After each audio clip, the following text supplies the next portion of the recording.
हाँ हाँ अच्छा बात। अच्छा, अब क्वेश्चन नंबर 1 का बताओ, तुम्हारा क्या आंसर आया? रोहन का? मैं मैम यहाँ मेरा लिख रही हूँ क्वेश्चन नंबर 1 के आंसर्स। मैंने क्वेश्चन नंबर 1 को दोबारा से करा था, एक सेकंड। हम्म। एक सेकंड, एक सेकंड। हाँ, क्वेश्चन नंबर गौरव 1 हाँ, मेरा आया 2340। 2340। हाँ यही क्या है। निकालना था इसमें? इसमें मैम वो साइड निकाल, वो क्या कहते हैं। What is the sum of the angles? हाँ सम ऑफ मतलब द एंगल्स। ठीक है। कम तो निकालना था। गौरव तुम्हारा क्या आया? यही है 2340। अब ये जो तुम आंसर बता रहे हो इसमें कुछ गलती है? 2340 लिखने से मैम नंबर देंगी या टू काट लेंगी कहीं?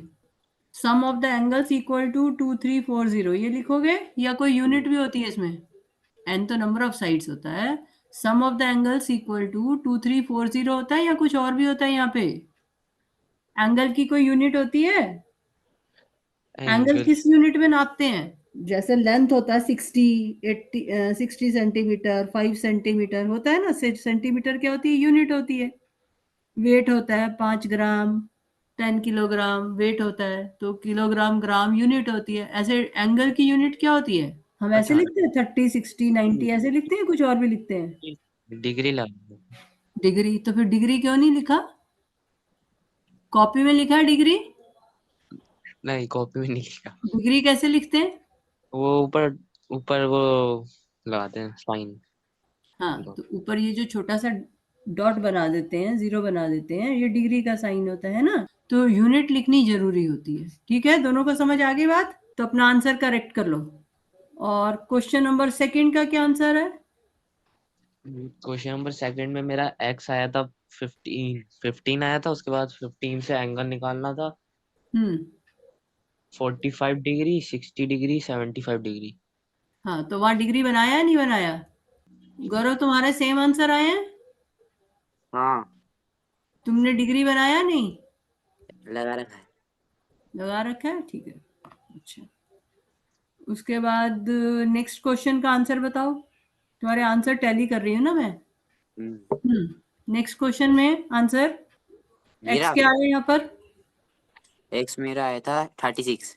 हाँ 36 degree. 36। X equal to 36, x थोड़ी 36 डिग्री। मतलब हाँ x 36 degree. X equal to 36, answer angle होगा ना डिग्रीज में तो। हाँ। एंगल निकाला। पहले तो 36 डिग्री, उसके बाद 72 डिग्री, 108, 108 डिग्री और 108 डिग्री। 144, और 1 4 140। 4 4। 144। ठीक है, तो दोनों का सेम है ना। ठीक है, चलो यहाँ तक तो ठीक हो गया। अब फोर्थ क्वेश्चन। रोहन, फोर्थ। तुमने करेक्ट किया फोर्थ क्वेश्चन। ये सर मेरा फोर्थ क्वेश्चन में 180 आया आंसर। सिक्स एंगल 180 आया, और तुम्हारा क्या आया? 180, 180। 180। तो कैसे किया रोहन अब तुमने? मैम वो पहले तो गिवन थे 9 एंगल गिवन थे। इंटीरियर एक एंगल को एक्स माना, इंटीरियर एंगल 30। इंटीरियर नहीं है, कौन सा एंगल है ये? Exterior angle, exterior angle sorry. Exterior angle है। कितने एंगल है? 9 है। नहीं, 6 6 एंगल है ना। हाँ, तो कौन सा एंगल निकालना है? 6 गिवन है। नहीं, इसमें 5 गिवन दे रखे हैं और एक एंगल को एक्स मान के चला, और जो एक्सटीरियर एंगल है वो 360 है। तो सम एक्सटीरियर एंगल 360 नहीं है, सम ऑफ एक्सटीरियर एंगल्स। मतलब हाँ, सम ऑफ एक्सटीरियर एंगल तो उसको ये फिर लिखा तुमने कॉपी में, sum of exterior angles equal to 360 degree, ये लिखा? नहीं लिखा तो लिखो। गौरव, तुमने लिखा sum of exterior angles equal to 360 degree? नहीं। तो लिखो, दोनों लिखो पहले अपनी कॉपी में, फिर बताओ मुझे। हाँ लिख लिया। लिख लिया? अब ये बताओ कि ये तो एक्सटीरियर एंगल्स की हम बात कर रहे हैं, क्या था? हेक्सागन। अगर हेक्सागन की जगह मान लो ऑक्टागन दे रखा हो, पेंटागन दे रखा हो, क्वाड्रिलेटरल दे रखा हो, तो वहां पे सम ऑफ एक्सटीरियर एंगल्स क्या होता है? Sum of exterior angle 360। 360। ठीक है ना, कोई भी पॉलीगन दे रखा हो, सम ऑफ एक्सटीरियर एंगल्स 360 ही होता है। इंटीरियर एंगल तो चेंज हो जाता है, लेकिन सम ऑफ एक्सटीरियर एंगल्स जो है वो 360 ही रहेगा। ठीक है, ये बात समझ आ गई? हम्म। दोनों को समझ आ गई नहीं? यस हाँ सर। हाँ। तो अब गौरव, इसमें तुमने जब निकाल रहे हो तो ये जो गिवन एंगल है, क्या क्या एंगल है?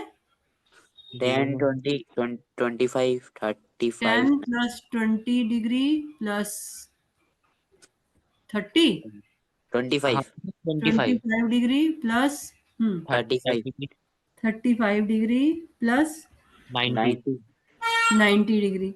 तो गौरव तुमने यहाँ पर लिख दिया इक्वल टू 360 डिग्री, क्या ये ठीक है? नहीं, वो एक तो बता नहीं रखा, तो उसे एक्स मान के चलेंगे ना। हाँ, तो यहाँ पे लेके चलना पड़ेगा कि लेट, क्या लिखेंगे? Let sixth angle is X be हाँ, X. Right, let sixth angle equal to x.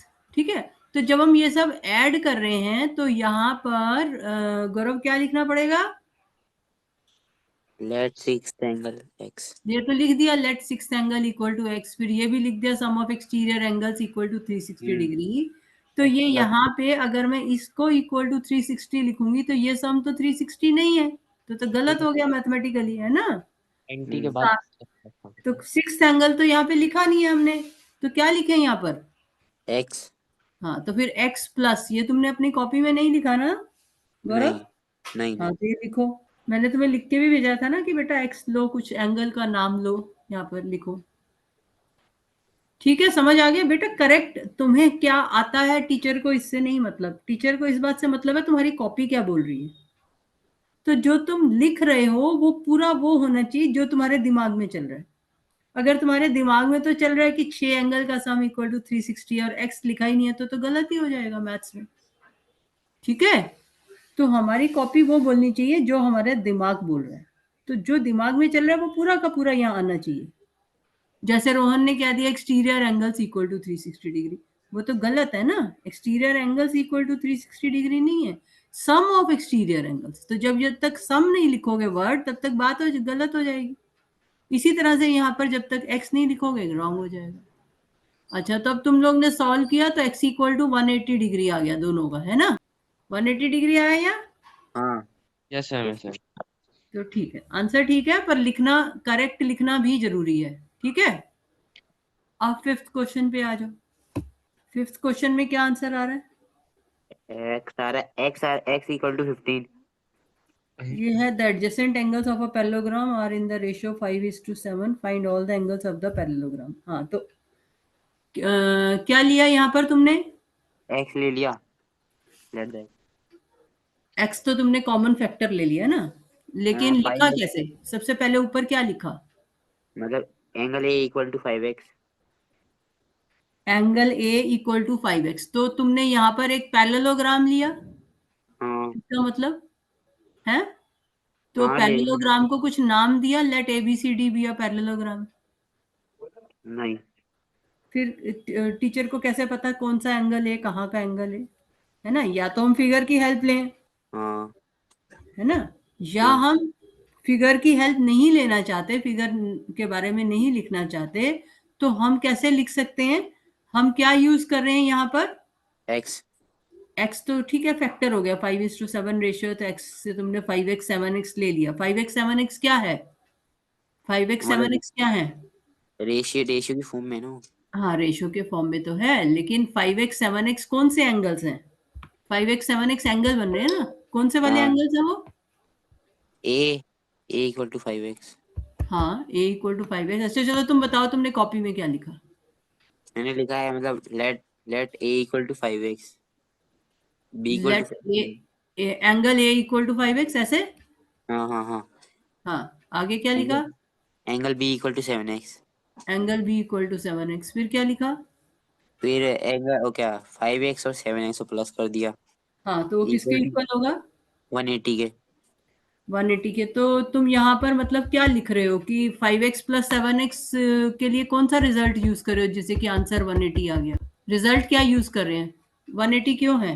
मतलब 180 मतलब क्या 180 क्यों है? तुम्हें सपना तो आ नहीं रहा 180 है, कोई रिजल्ट होगा ना जिसके हिसाब से 180 कह रहे हो। क्या होता है रिजल्ट? मतलब अंदर मतलब उसका सम 180। क्यों होता है 180? किसका सम 180 है? रोहन तुम बताओ, 180 किसका सम है? पैरेललोग्राम का भी है और पैरेललोग्राम का सम क्या होता है? पैरेललोग्राम का सम पैरेललोग्राम का तो कुछ, पैरेललोग्राम का सम तो कुछ नहीं होता। पैरेललोग्राम में क्या होता है? साइड्स होती हैं, एंगल्स होते हैं, है ना? तो 180 किसका सम होता है? 180 तो ट्राइंगल का। ट्राइंगल का होता है, पर पैरेललोग्राम के बारे में बात हो रही है ना, यहाँ ट्राइंगल की तो बात हो नहीं रही। तो पैरेललोग्राम में किसका सम 180 होता है? पैरेललोग्राम का किसका सम 180 होता है? जिसके हिसाब से तुम लिख रहे हो 5x + 7x = 180 डिग्री, ऐसे लिखा है ना तुमने। तो इसके पीछे क्या रीजन दोगे? यहाँ कुछ रीजन दोगे? नहीं, कुछ रीजन तो लिखोगे ना, नहीं तो नंबर कटेंगे। क्या रीजन होगा? इनका सम 180 क्यों है? कौन से एंगल है ये? एडजेसेंट एंगल्स है ना। एडजेसेंट तो एंगल्स फिर है। तो फिर क्या लिखेंगे हम? The sum of the adjacent angle of parallelogram. तो the sum of the adjacent adjacent angles, कहाँ पे किसके एडजेसेंट एंगल्स हैं? वो पैरेललोग्राम ऑफ अ पैरेललोग्राम। ये थोड़ी कि कहीं के भी एडजेसेंट एंगल हो। Of a parallelogram is 180 degree. समझ में आई बात? अब पढ़ने वाले को समझ आएगा ना कि sum of the adjacent angles 180 degree होता है, इसलिए बच्चा 5x + 7x 180 डिग्री दिख रहा है। तो अब ये यहाँ पर आ गया तुम्हारा 12x = 180 डिग्री, है ना। तो x की वैल्यू क्या है यहाँ पर तुम लोग की?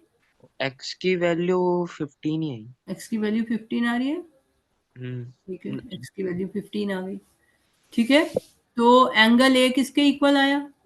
75 75 डिग्री। और एंगल बी इक्वल टू 150 नहीं 105 एक्स की वैल्यू बेटा यहाँ 15 डिग्री आ रही है, यूनिट डिग्री चल रहा है ना ऊपर, तो 15 डिग्री लिखो। हाँ, 105 एंगल बी कितना आया? 105 डिग्री। दोनों का सेम आ रहा है। Yes ma'am. तो क्वेश्चन में क्या था? फाइंड, क्या फाइंड करना था? All the angles. हाँ, find all the angles of the parallelogram. तो angles of the parallelogram our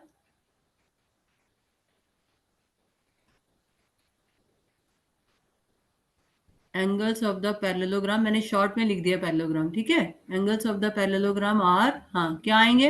answer क्या आएगा? 75 75 डिग्री, हाँ 105 105 डिग्री। और बस। बस 4 एंगल होते हैं, 2 ही लिखोगे। फिर से 75 डिग्री आएगा, उसके बाद दोबारा फिर से 105 तो वो क्यों आएगा 75 और 105 दोबारा से? क्योंकि मैम अपोजिट अपोजिट और इक्वल। Angle. Opposite angles are equal, ठीक है ना। तो अब जब ऐसे तुम कर रहे हो, तो अब इसमें देखो कहीं भी तुम बात नहीं लिख रहे हो कि ओपोजिट एंगल्स आर इक्वल या कुछ। तो ये अगर ऐसा शैबिली लिखोगे तो मार्क्स पूरे नहीं मिलते ज्योमेट्री में कभी भी, ठीक ब्रैकेट है। बना के लिखना पड़ेगा। हाँ ब्रैकेट बना के बगल में लिखना पड़ेगा, है ना। हाँ, कि ओपोजिट एंगल्स आर इक्वल, तो ओपोजिट एंगल 75। तो अगर मान लो तुम ऐसे स्टार्ट करते हो, angle A = 5x, angle B 7x, तो बेटर ये है कि तुम यहाँ पर फिगर बना लो। तो जरूरी नहीं है कि वहां पर तुम स्केल पेंसिल लेकर के इतना टाइम खराब करो। मतलब एक जिसे कहते हैं ना कि जैसे मैंने बना दी फिगर, ऐसे तुम लाइन के ऊपर लाइन लगा के, ये लाइन स्ट्रेट होनी चाहिए तुम्हारी, लाइन के ऊपर लाइन लगा के फिगर बना दो, ठीक है। ज्यादा टाइम नहीं खराब करना है तुमने पेपर में, क्योंकि फिर पेपर नहीं पूरा होगा। तो जैसे ये रूल्ड लाइन दिख रही है, ऐसे ही लाइन के ऊपर लाइन ऐसे स्ट्रेट स्ट्रेट बना के ऐसे बना दो। तो अगर जितना ये लिया, ऑलमोस्ट इतना ही नीचे ले लो, ऐसे ये सीधी सीधी लाइन खींच लो, और फिर ऐसे करके मिला दो। टाइम हो तो तुम स्केल पेंसिल वगैरह यूज करके भी कर सकते हो, ना हो तो ऐसे ही फिगर बना दो। कि हाँ, ये नहीं कि वो बिल्कुल ही खराब सी लगे, वो ठीक लगनी चाहिए, वरना स्केल पेंसिल से भी बना सकते हो, ठीक है। तो ऐसे फिगर बना करके, और ये यहाँ पे ए बी सी डी, क्योंकि एडजेसेंट एंगल की तुम बात कर रहे हो तो ए बी को एडजेसेंट ले लोगे। तो ये हो गया 5x और फिर ये हो गया 7, ठीक है। और फिर यहाँ पर ये करने के बाद तो अब तुम्हें लिखना पड़ेगा कि ये डायरेक्ट ऐसे आंसर ना लिख करके, ये लिख करके आप सीधा लिख दो यहाँ पर एंगल C इक्वल टू कितना आएगा? एंगल ए कितना आया? 75 डिग्री। तो एंगल C इक्वल टू कितना हुआ? 75 75 डिग्री। और angle D equal to 105 105 degree. और यहाँ पर ब्रैकेट में क्या लिख दोगे? बिकॉज, क्या लिख दोगे? Because opposite sides are equal. Opposite, Angles are equal. हाँ, ओपोजिट एंगल्स आर इक्वल, ठीक है। तो यहाँ पे लिख दोगे because opposite angles are equal, जिससे कि मतलब काम जो है बच्चे का अच्छा लगे किया हुआ। ये नहीं कि हमने जस्ट लिख दिया कुछ भी बस हो गया, ऐसे नहीं करना है हमको। चलो अच्छा मैं इधर लिख देती हूँ, because opposite angles in a parallelogram are equal। ठीक है, बिल्कुल। अगर टाइम नहीं है, मान लो कि पेपर ही छूट जाएगा, तो सिर्फ लिख दो ऑपोजिट एंगल्स, तो भी मैम समझ जाएंगी कि हाँ बच्चे को पता तो है, टाइम नहीं है इसलिए उसने पूरा नहीं लिखा। ठीक है ना, समझ आ गया बात? समझ में आया कैसे लिखना है? Yes ma'am. दोनों को समझ में आया? और ये ऐसे शो भी कर देते हैं हम कि ऑपोजिट इक्वल ले रहे हैं। ये यहाँ पे डबल बना दिया, इसका मतलब दोनों तरफ डबल है, मतलब ये दोनों इक्वल है। तो इधर दोनों तरफ सिंगल है, मतलब ये दोनों इक्वल। और अगर फिगर की हेल्प नहीं लेते, बिल्कुल नहीं करना है, तो फिर लोगे let the adjacent angles be 5x, sin 1x। ऐसे स्टार्ट कर, फिर लिखेंगे। दूसरा तरीका क्या हो सकता है कि, और हम किस तरह से लिख सकते हैं, हम ऐसे स्टार्ट करें, लेट द एडजेसेंट एंगल्स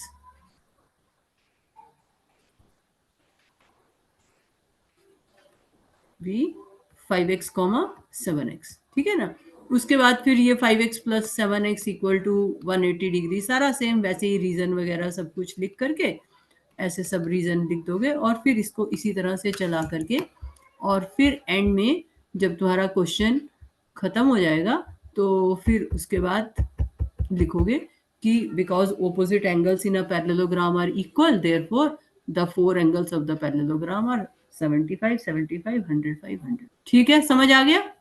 और फिगर से कर लोगे तो और अच्छा, तुम्हारा एक्सप्रेशन और बेटर हो जाएगा। क्लियर हो गया ये क्वेश्चन? दोनों का सेम है आंसर्स? Yes ma'am. अच्छा, अब नेक्स्ट 6 क्वेश्चन में क्या आंसर है? Find all the angles of a parallelogram, angle A equal to 5b। ये कैसे किया? इसमें क्या आंसर है? क्वेश्चन नंबर 5 में आंसर क्या आया? एंगल ए कितना आया? Angle A 6। एंगल ए कितना आया? 30। 30। नहीं नहीं ओके, नहीं 30 से मल्टी मतलब। एंगल बी 30 आया।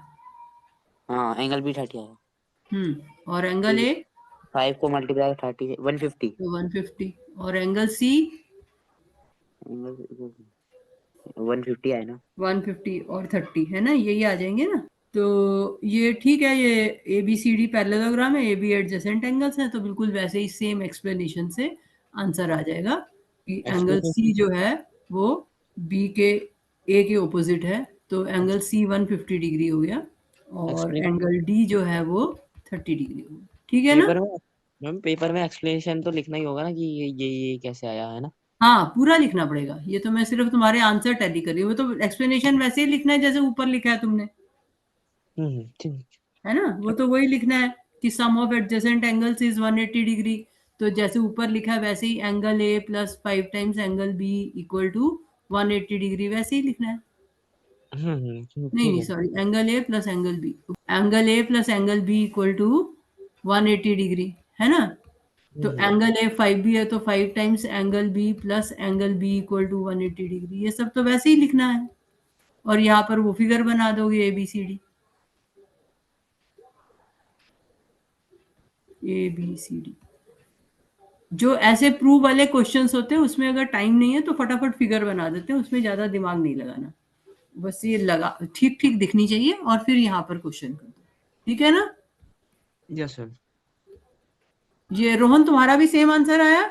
Yes ma'am sir. ठीक है, अब angle 7th question, in a parallelogram A B C D A C equal to 10 centimetre, इसमें शायद तुम लोग ने गलतियां करी थी, and O D equal to x minus 3। तो ये एक पैरेललोग्राम है A B C D,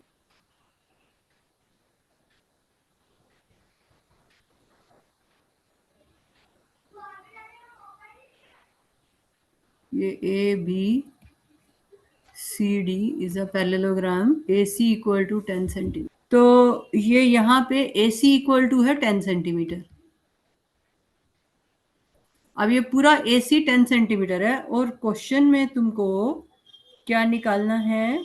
x Y निकालना है। A C equal to 10 centimetre and O D equal to X minus 3, O D equal to x minus 3 and O C equal to Y, O C equal to Y. ठीक है, मैंने थोड़ा book से अलग दिया है question. And O B equal to 4 centimetre, centimetre लिख लेना इसमें, O B equal to 4 centimetre. तो हमें एक्स वाई निकालना है पहले, तो ये ओ बी इतना जो है ये 4 सेंटीमीटर है, ठीक है, और ओडी जो है x-3 है, तो x कैसे निकलेगा यहाँ पर, क्या यूज करेंगे? Ma'am hmm x-3 equal to 4। x-3 equal to 4 क्यों होगा? रोहन बताओ, ठीक कह रहा है मैम गौरव, गलत कह रहा है? मैंने ये वाला कर नहीं रखा, मेरे को समझ नहीं आया था ये वाला। अच्छा चलो अब तुम बताओ। रोहन कह रहा है, गौरव कह रहा है x-3 इक्वल टू 4, तो क्या ये ठीक है या गलत है? x-3 equal to 4। मतलब वो कह रहा है, इसका क्या मतलब हुआ? इसका मतलब x-3 क्या है? ओडी। ओडी इक्वल टू ओबी, ये कह रहा है वो। तो ये ओडी इक्वल टू ओबी होता है या नहीं होता? गौरव ये कह रहा है, तो अब तुम हाँ बताओ, होता होता है, है या नहीं होता? होता है। क्यों होता है बताओ, गौरव तुम बताओ। मैम क्योंकि वो इसके इक्वल है। क्यों होगा इक्वल? ये इसके इक्वल क्यों होगा? ओडी इक्वल टू ओबी के इक्वल होने का क्या रीजन है? कौन सी प्रॉपर्टी है पैरेललोग्राम की जिसके हिसाब से ये इक्वल होगा? कोई प्रॉपर्टी है पैरेललोग्राम की? कोई तो प्रॉपर्टी होगी ना जिसके हिसाब से तुम उसको इक्वल कर रहे हो। डायगोनल को लेके कौन सी प्रॉपर्टी होती है? Diagonal bisect each other. Diagonal bisect each other का क्या मतलब होता है फिर? डायगोनल काट रहा है मतलब।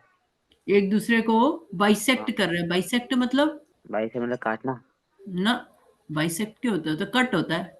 आधा हाँ। आधा काटना मतलब एक, मतलब वो वैसे, मतलब हम्म करना। मान लो मेरे पास ये एक थ्रेड है, ठीक है, ये थ्रेड है मान लो 10 क्यू। सेंटीमीटर है, उसको 5-5 करेंगे काट के, बाइसेक्ट का मतलब। अगर ये थ्रेड है क्यू आर और इसको मैं यहाँ पे काट देती हूँ, इधर 3 सेंटीमीटर है और इधर 7 सेंटीमीटर है, तो क्या हमने क्यू आर को बाइसेक्ट किया है? नहीं, यस नो दोनों बताओ अपना अपना आंसर। नो नो क्या नो हमने क्यू आर को बाइसेक्ट किया है? नो। कौन कह रहा है नो अब ये? मैम कैसे किया मैम, मैं उसको तो बीच में से काटते हैं ना, इक्वल इक्वल। हाँ नहीं तो ये कौन बता रहा है? रोहन बता रहा है ना। रोहन तुम कह रहे हो बाइसेक्ट नहीं किया यस मैम, यस मैम, है? Yes ma'am. हाँ, तो गौरव अब तुम बताओ। रोहन कह रहा है ये तो बाइसेक्ट नहीं हुआ। गौरव तुम बताओ, बाइसेक्ट हुआ कि नहीं हुआ? हो गया। हो गया। तो यहाँ पे गौरव देखो, बाइसेक्ट का मतलब होता है, जो रोहन कह रहा है, इक्वल पार्ट में डिवाइड करना। यहाँ पर ये इक्वल पार्ट में डिवाइड नहीं हुआ, ये सिंपली कट हुआ है। अगर मैं यहाँ पर इस थ्रेड को काट दूंगी इस जगह से जहां मैंने क्रॉस लगाया है, तो ये हमने इसको कट किया है। क्या किया है? कट। कट किया, जो सिंपली CUT कट है ना, वो किया। बाइसेक्ट का मतलब होता है cut eight the mid point. जब हम मिडल पॉइंट पर कट करते हैं तो उसको बोलते हैं बाइसेक्ट। ठीक है, बाइसेक्ट का मतलब समझ आ गया? यस तो बाइसेक्ट मतलब इक्वल पार्ट में डिवाइड करना। अगर ये 5-5 होता तो बाइसेक्ट होता। तो यहाँ पे QR को अगर मैं इस जगह से काटती हूं तो ये बाइसेक्ट नहीं हुआ। प्रॉपर्टी क्या कहती है कि डायगोनल्स बाइसेक्ट ईच अदर। तो डायगोनल्स बाइसेक्ट ईच अदर का क्या मतलब है कि डायगोनल्स एक दूसरे को इक्वल पार्ट में काट रहे हैं। ठीक है, समझ में आ गई? Bisect meaning cutting at the mid point. ठीक है, इक्वल पार्ट में division into equal parts, two equal parts, that is bisect. तो यहाँ पे हम क्या कहेंगे? बिकॉज डायगोनल्स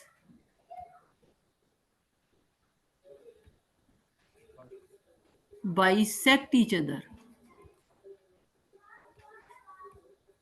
ठीक है, समझ आ गई? दोनों को समझ आ गई? अब देखो करो, तुम्हें क्वेश्चन आता है बट अब एक्सप्लेनेशन जो है वो गड़बड़ हो रहा है। तो x इक्वल टू 7 आ गया, ठीक है, x-3 इक्वल टू 4 सेंटीमीटर, तो x इक्वल टू 7 सेंटीमीटर। ऐसे करो, ये बिना यूनिट के ही कर लो तुम क्वेश्चन, ये तुम्हारी बुक्स में यूनिट से नहीं दे रखा, तो इसको ऐसे ही कर लो। तो x-3 इक्वल टू 4, तो x equal to OD equal to OB, तो x इक्वल टू 7। ठीक है, अब दूसरे वाले में क्या है? y निकालना है। y कौन सा है? y इज OC और हमें दे रखा है AC इक्वल टू 10। तो y OC है और AC 10 है।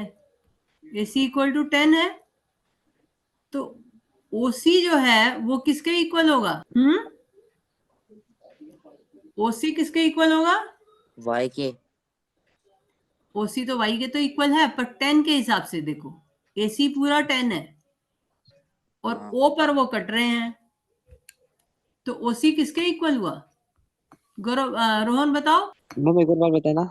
हाँ, अब ये देखो AC इक्वल टू 10 है, O पर ये कट हो रहा है, तो O पर ये बाइसेक्ट हो रहा है, डायगोनल्स बाइसेक्ट करें, DB ने AC को बाइसेक्ट कर दिया है, हाँ हाँ तो OC किसके इक्वल होगा? 5 equal y। OC equal to 5 और OC Y भी है, तो इसका मतलब Y इक्वल टू 5 हो गया। हम्म ठीक है रोहन, समझ आई तुम्हें बात? नहीं, ये समझ। डायगोनल्स बाइसेक्ट ईच अदर, मतलब डायगोनल्स इक्वल पार्ट में डिवाइड करते हैं एक दूसरे को। ठीक है ना? यस क्लियर हो गया ये क्वेश्चन? Yes ma'am. अब आ जाओ 8th क्वेश्चन पे। 8th क्वेश्चन में क्या है? In an isosceles triangle the vertical angle is 120 degree, find the other two angles. Vertical angle is 120 degree. हाँ, आइसोसेलेस ट्रायंगल का क्या मतलब होता है रोहन, बताओ क्या बता रहे थे? वो मतलब दो साइड इक्वल होती है, हाँ, बस इसी में यही होता है, दो साइड इक्वल होती है पर हमें तो एंगल निकालना है ना। हाँ मतलब दो हैं, हाँ बोलो बोलो। दो एंगल इक्वल है, एक एंगल इक्वल नहीं, दो एंगल को ढूंढना है इसमें। और वो मतलब जो इक्वल है, जो एंगल इक्वल है उन्हें ढूंढना है। मतलब कैसे करना है ये बताऊं क्या? हम्म अच्छा, पहले तो आइसोसेलेस का मतलब पता होना चाहिए। आइसोसेलेस का मतलब बताया तो अभी, वो दो एंगल इक्वल होते हैं उसमें। हाँ, तो आइसोसेलेस में क्या होता है कि जो दो साइड्स इक्वल हैं, उन साइड्स के ऑपोजिट वाले एंगल्स इक्वल होते हैं। ठीक, गौरव समझ में आया तुम्हें? हाँ आइसोसेलेस ट्रायंगल का मतलब होता है जिसमें टू साइड्स आर इक्वल। तो जब टू साइड्स इक्वल होती हैं तो उन साइड्स के ऑपोजिट जो एंगल बनेगा वो भी इक्वल होगा। ठीक है, अब देखो ये ABC ट्रायंगल है, और अगर ये आइसोसेलेस ट्रायंगल है और मान लो इसमें AB और AC इक्वल है, तो अगर AB AC इक्वल है तो AB के ऑपोजिट कौन सा एंगल हुआ? ए बी के opposite A C. C angle, angle की बात करें, सी एंगल। C angle. और AC के ऑपोजिट कौन सा हुआ? ए सी के opposite B angle. B angle. तो जब ये आइसोसेलेस ट्रायंगल में जब अगर AB AC इक्वल है तो एंगल B और एंगल C भी इक्वल होगा। ठीक है, समझ में आया? तो हम्म इसमें तुमको क्वेश्चन में ये था कि find the in an isosceles triangle the vertical angle is 120 degree, तो ये एंगल तुम्हें 120 डिग्री दे रखा है। तो हाँ angle A equal to 120 degree, और तुम्हें दे रखा है angle B equal to angle C। ठीक है, तो क्वेश्चन है find the other two angles, तो हमें एंगल B और एंगल C निकालना है। तो अगर जो चाहो तो इसको X भी ले सकते हो। हाँ मतलब दो एंगल को एक्स लेके चलेंगे तो वो हाँ, टू एंगल्स हो जाएंगे, मतलब टू एक्स हो जाएगा। तो पहले क्या लिखोगे? Let angle two angles be X. हाँ, let angle B equal to angle C equal to X। अब क्या लिखेंगे? वो 120 plus X angle equal A plus angle B plus angle C equal to angle मतलब हम्म इक्वल टू 180। 180 डिग्री।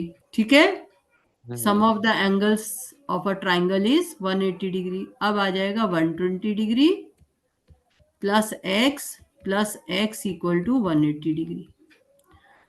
गौरव समझ में आया बेटे? Yes ma'am. तो 120 degree plus 2x equal to 180 degree.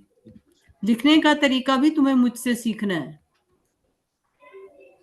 सिर्फ समझना नहीं है, हमें लिखने का तरीका भी सीखना है। रोहन क्या आया था तुम्हारा आंसर? मतलब एक्स क्या आया था मेरा? एक्स किसके मैम इक्वल आया? एक्स मेरा 30। 30 डिग्री। ठीक है, so the other two angles are, क्या लिखोगे आंसर? आंसर क्या लिखोगे एंड में? So the other two angles are 30. हाँ,